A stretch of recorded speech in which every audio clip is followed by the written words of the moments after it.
We're back here in New York.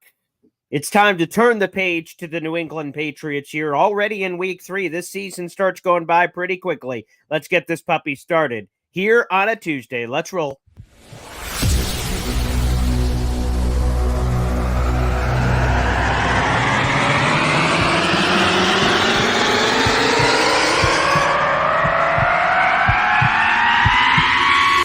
Zoinks! But it is unequivocally the Super Bowl for New York Jet fans. Field Yates, baby. Field gosh darn Yates. Let's bring him on the show. Come on, people. Connor Rogers is joining the show. What's up, Connor? But Trevor gosh darn Sycamore, baby, for me, personally, my favorite New York Jet of all time. Wow, it's great to be on. What an intro that was right there. Paul, nobody does an intro like you, man. Paul, you give the best intro of literally any podcast that I've ever been. I'm gonna lose my gosh darn bananas.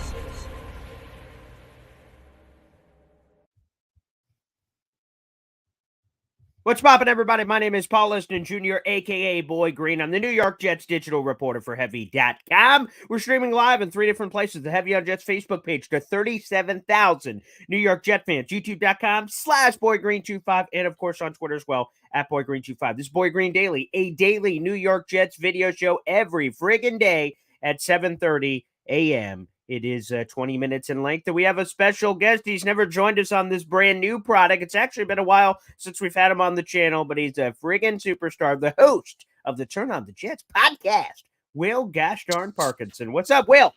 How you doing, man? Thanks for having me.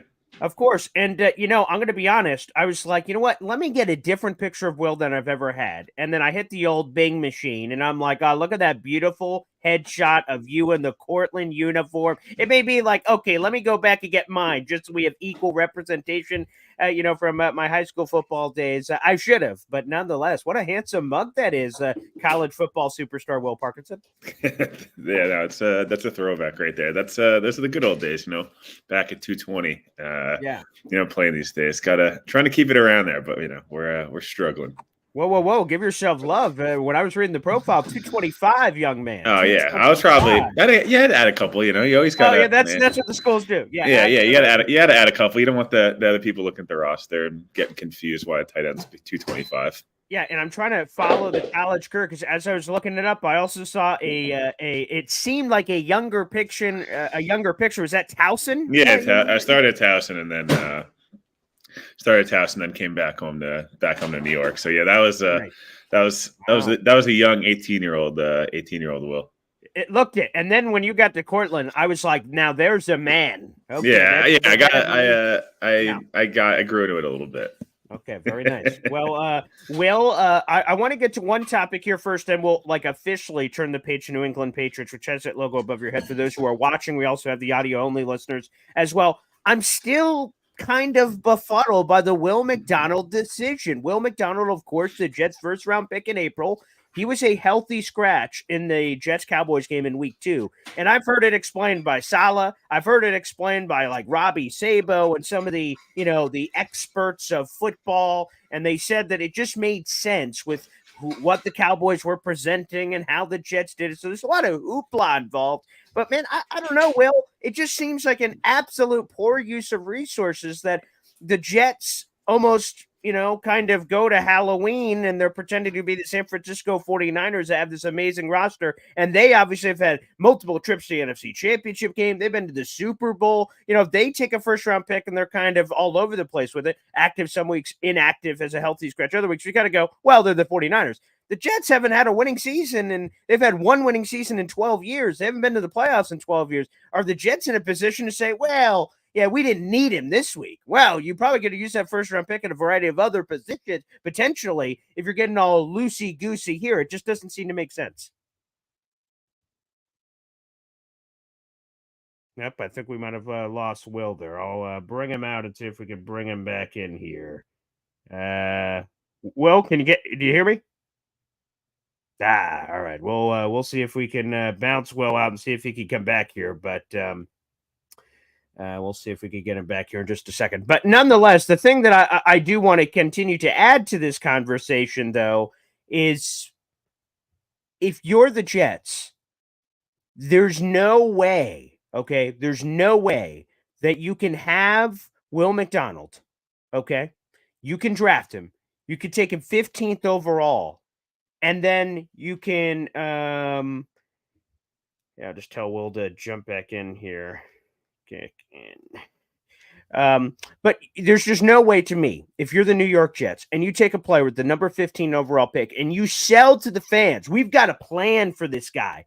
We know what this guy can be. That's the frustrating part for me, is that, again, when you take a guy with the 15th overall pick, you sell that there's a plan, and then in the second week, you're like, we don't need our first-round pick. That doesn't make sense. I don't care.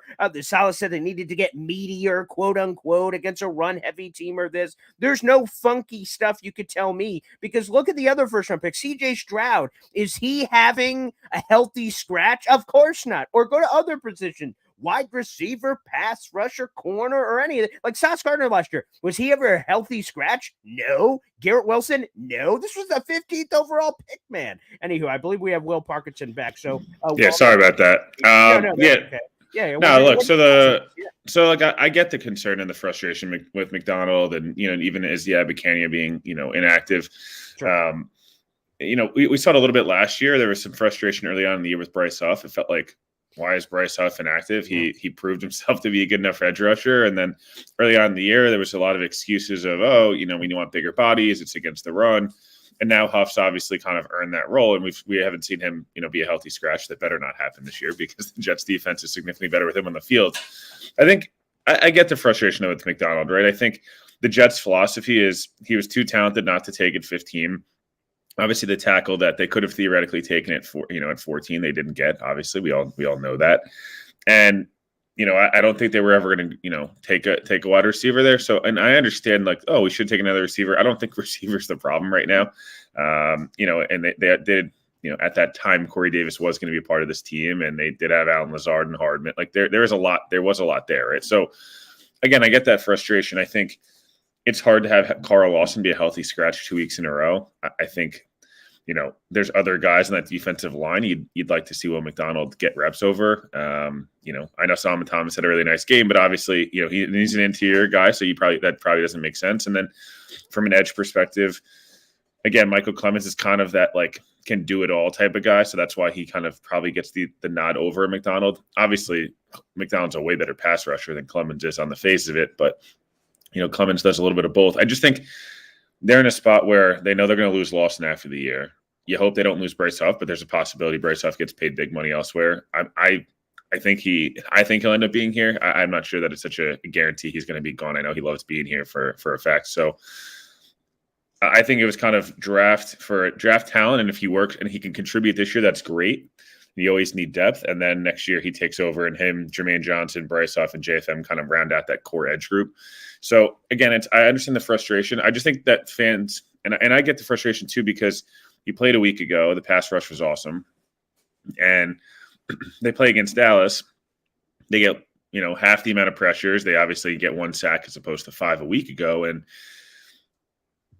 Carl Lawson wasn't exactly a standout performer. And I know I always use baseball references here. If you told me in a week or two the Jets phantom kind of give Carl Lawson a 3-week IR period to kind of really I just don't think he's healthy. And I could be wrong. I know he wouldn't be out there if he wasn't healthy and he got time off. I don't know about you, but you watch him and it just feels like he doesn't have that explosion and pop he normally does. So if that's the case, then maybe he's a short-term IR candidate to get that back right for the stretch run here where the Jets should be able to make a playoff run.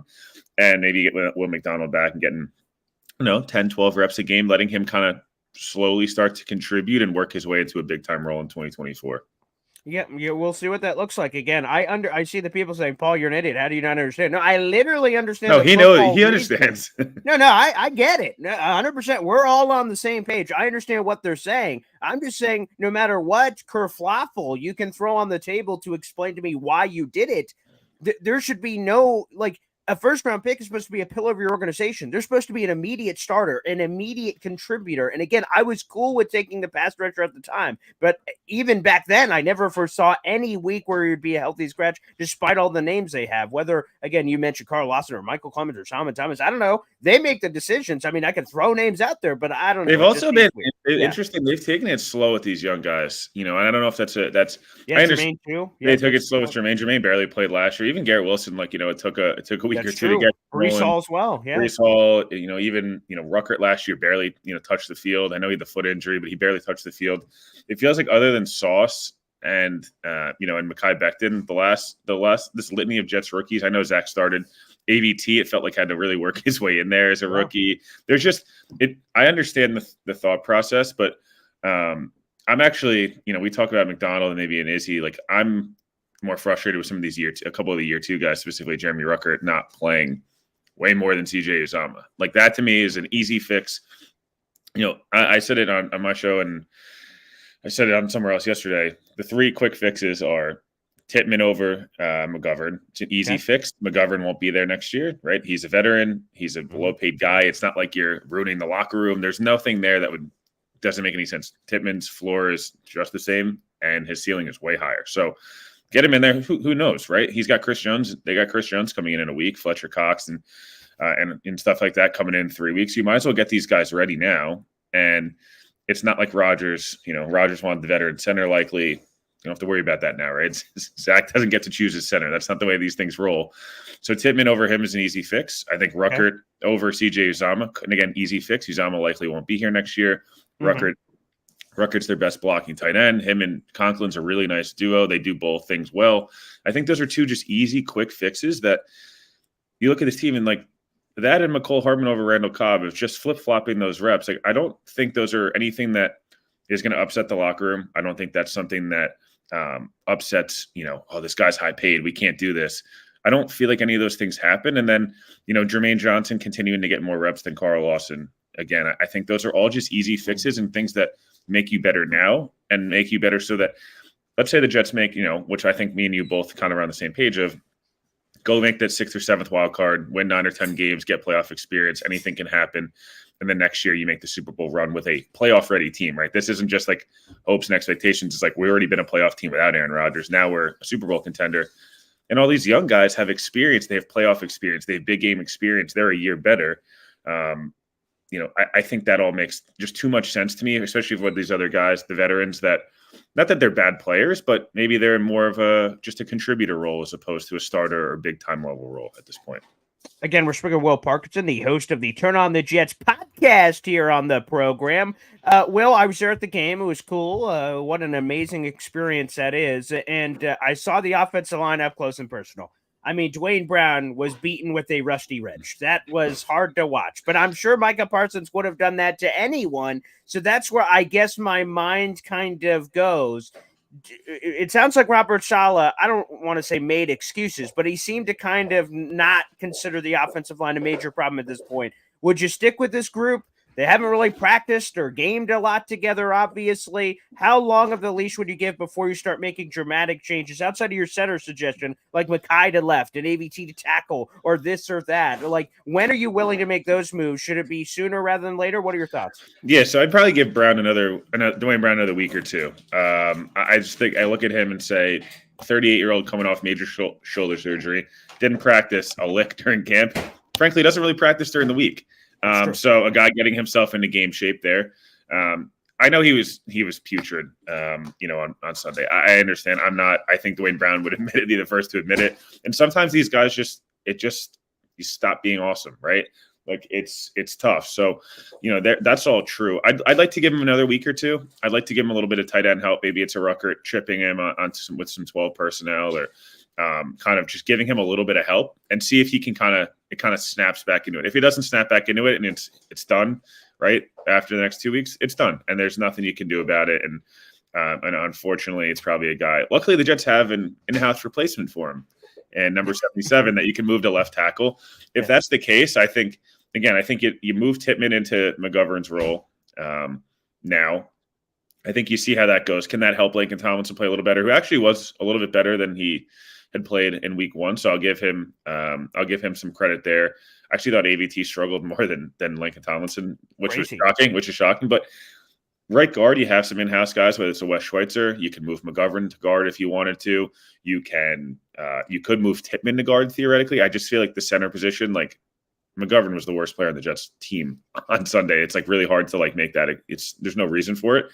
But AVT could go play right tackle, or you keep AVT at right guard. You play Max Mitchell at right tackle, or you play Billy Turner. Like they have options here. And again, I know we're not speaking of the best options. They're not moving Trent Williams to left tackle and Joe Bitonio and all these guys to guard. So, and Kevin Mawai is not coming back, unfortunately. But again, I think you give Brown maybe 2 weeks.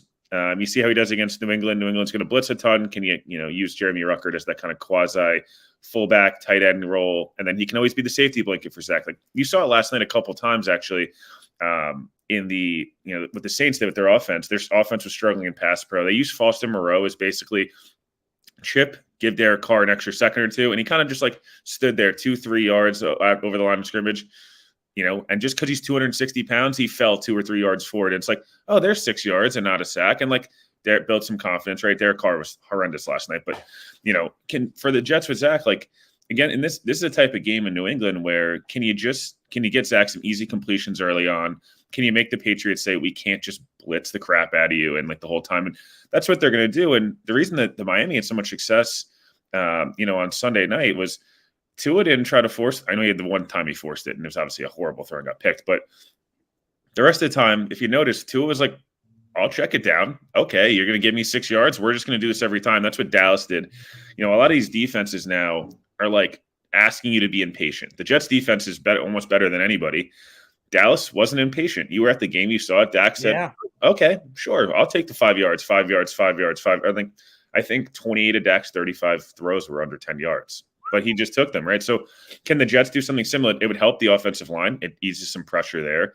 It helps Zach. It helps the running game. It helps some of the confidence of the receivers. Getting touches, it kind of keeps them engaged. But yeah, I'd give Brown 2 weeks and see how he shakes out. You can always make a change around the Denver game. It's and then you have 2 weeks, and then you can kind of go into the bye. Again, I think Lincoln Tomlinson's kind of is going to be there for a while. He's a durable player. I think they like him. Just he's kind of what you're getting a little bit.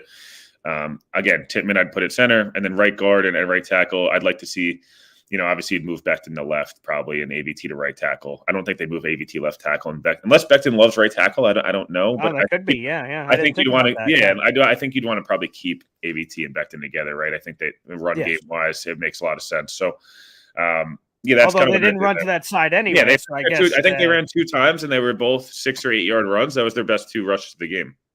Yeah, run to the opposite side, I guess. Run to the opposite side. Doesn't make any sense. Now, Will, I've already been called an idiot for this, so feel free to join the party. You wouldn't be the first, probably won't be the last, but above your head is a Patriots logo. And this wasn't our poll of the day. Maybe it'll be a separate poll a little later in the week, but is this week 3 Jets-Patriots game must win? That sounds insane in a 18-week, 17-game season to say that, but the Patriots have beaten the Jets' ass. They've won 14 times in a row. 22 of the last 24. The Jets have not beaten the Patriots within regulation of 60 minutes since they beat them in the playoffs, which was back in the year 2011, the season 2010. Is this must win? And then if you win, the Jets are above 500, they're 2-0 in the division, and then they head into that Chiefs game, as opposed to the other side being potentially 1-2, heading into that Chiefs game where you're going to be a massive underdog at home. Yeah, it's as close to must win as you can be in week 3. Okay. Again, nothing's must win because anything can happen in the NFL. We saw the Jets start 6-2 last year and finish 1-8. So 1-8, right? Yeah, they only won one game. That was. Yeah, they only won one game after. Yeah. Here, there's a couple of things here, and you could ask players. If you ask players in the locker room, they'd say the same thing, public or privately. Is like they know they have to beat New England. Like it's not a secret anymore. There's no it's bad. I mean, the last time the Jets beat New England, Barack Obama was 2 years removed left in his presidency, like his second term. We've been on 3 different presidential elections since then. You know what I mean? Like we're not. This is right because it was 2015. So that math is correct. I'm just saying, wow, it's crazy. It's like what the hell is going on? So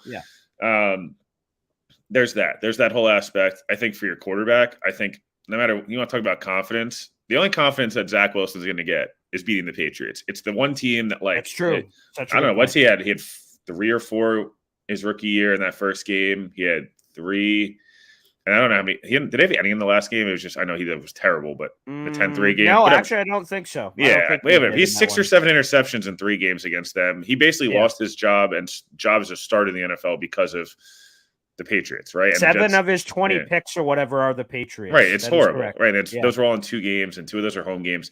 And he actually played really well last year, the first half, and then it all fell apart the second half on that one. He got lazy, and like that's Zach's thing. He, it's good, and then he like just thinks he can kind of get away with one, and you can't. I said that all to say like 2-1 and 2-0 in the division, even with Aaron Rodgers, you would have taken that in a heartbeat. If I told you, Boy Green, Jets are going in the season, I'm going to give you their first 3 games. Do you feel okay about this? They beat the Bills. This is with Aaron Rodgers. They beat the Bills. They lose to the Cowboys. They get smoked, but like it was a closer game than the scoreline. But whatever, they lose, and then they beat the Patriots. And they go to that season 2-1. Sign you up all day. 2-0 in the conference. The games that the Jets could lose this year, more than any of them, are all the NFC games. Who gives a crap, right? Like they don't really matter. I mean, they matter, but they don't. Again, this is like the same thing as like in the Pac-12 or the Big Ten or whatever. Like you win your conference games. These games matter. This is a home game. This is a game early in the year with nice weather. The Patriots are not very good. They have a stationary quarterback with a bad offensive line and not a lot of weapons. There is no reason. The Jets defense, I'm not worried about at all in this game. I think that the Jets defense, 87 plays on the field is insane. That cannot happen again. Look, you already know what's going to happen this game. You already know the Jets are going to get 1 or 2 really bad calls against them, whether it be pass interference, roughing the pass, or holding. Accept it. It sucks. It's going to happen. Until the Jets beat the Patriots, it's going to keep happening. You already know Zach Wilson's probably going to make 1 or 2 throws that either get intercepted or you hope they get dropped or, someone slips or something. Can you avoid everything else around that? Can you make some plays? Can you have the pick six? Can you recover the fumble? Can you make a nice play on special teams? Can you do these other things around Zach? And can you get Garrett Wilson involved? Can Breece Hall, who's never played against the Patriots, I think you made this point on your show yesterday, I saw, get him involved. Again, is Breece Hall going to get 30 touches? No, of course not. The Jets have made it very clear that's not going to happen. Can you get him 15, 16 maybe? Right, there's a gap between 4 and 30. Right. Yeah, there's a lot of wiggle room there. Can you get him 15 or 16 touches? Can you get Dalvin Cook in space? I think that I know there's a lot of people on Jets Twitter that are hammering Dalvin Cook, and I get it. He fumbled and whatever, and he hasn't been great through 2 weeks. And a couple of times Dalvin has looked good, and the times Dalvin looked good last year. Can you get him in space? A swing pass, a screen, something? Because Dalvin's still got wheels, and he can still make somebody miss. He's just not a guy that's going to run into a hole and be like a between the tackles guy that makes 7 guys miss the way Breece does. Like, it's not going to happen. At this point in career, I don't think he's really ever been that back, by the way. I'm not sure if that was the expectation. People were thinking they were getting like Sean Green from 2009. That's not him. He's more of what LT was, where like he didn't have the same wiggle and juice he had 4 years earlier, but he still had some wiggle and juice, especially in the open field. So this is it's a must-win game. It really is. The home crowd's dying for a win against the Patriots. I really hope fans show up the way they showed up on Monday night. I'm not expecting 100% the same thing, but like I saw some people are like, "Oh, I'm selling my tickets now." Like, come on, man. They lost 1 game to probably a top 3 team in the NFL. Let's relax.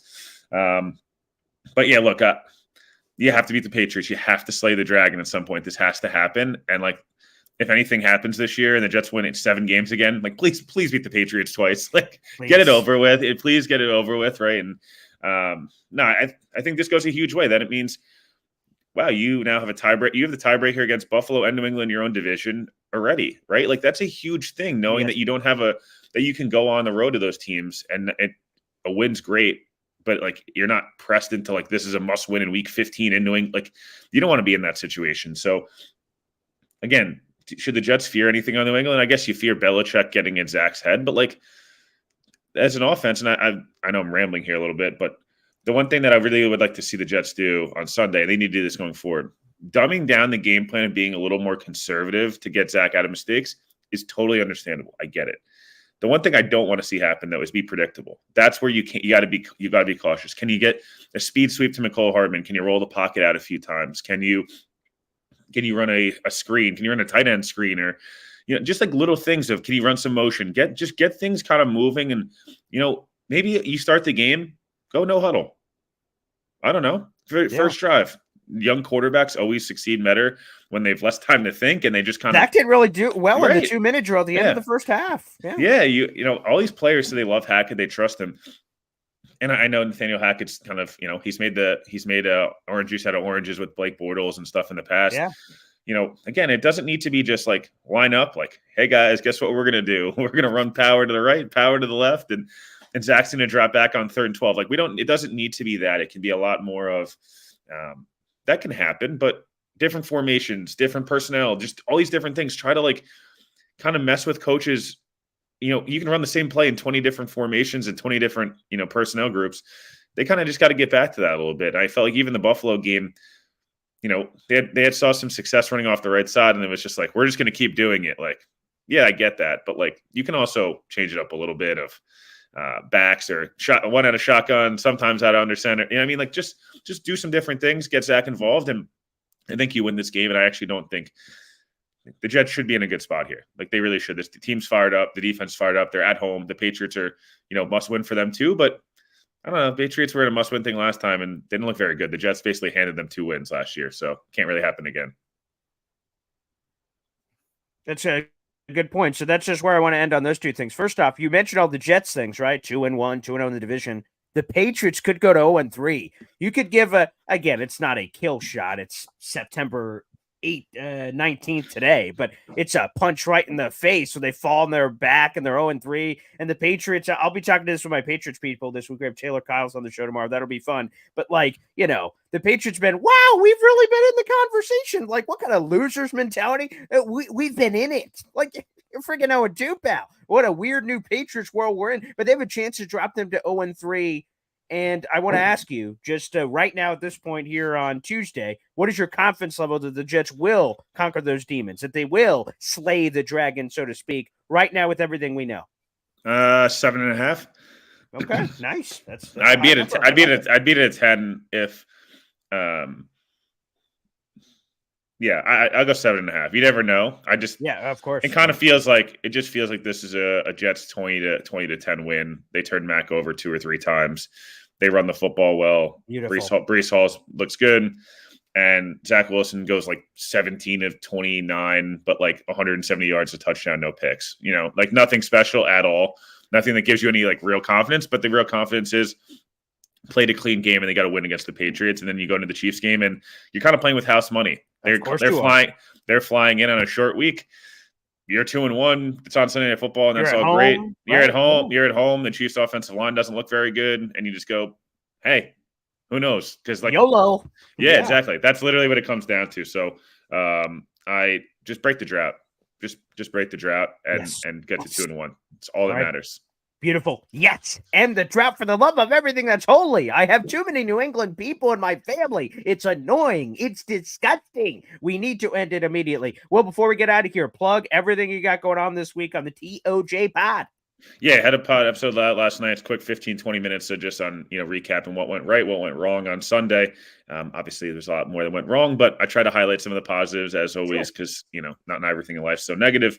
I have an episode coming out tomorrow and Friday. Brad Spielberger will be in his weekly spot, Mike Giardi as well. And then we'll have an episode, obviously, to recap the game. I'll be at the game, so anybody that's going, shoot me a text or DM or whatever, and can kind of pop over. But yeah, appreciate having me on. Keep crushing it on the channel. 37,000 is pretty damn impressive.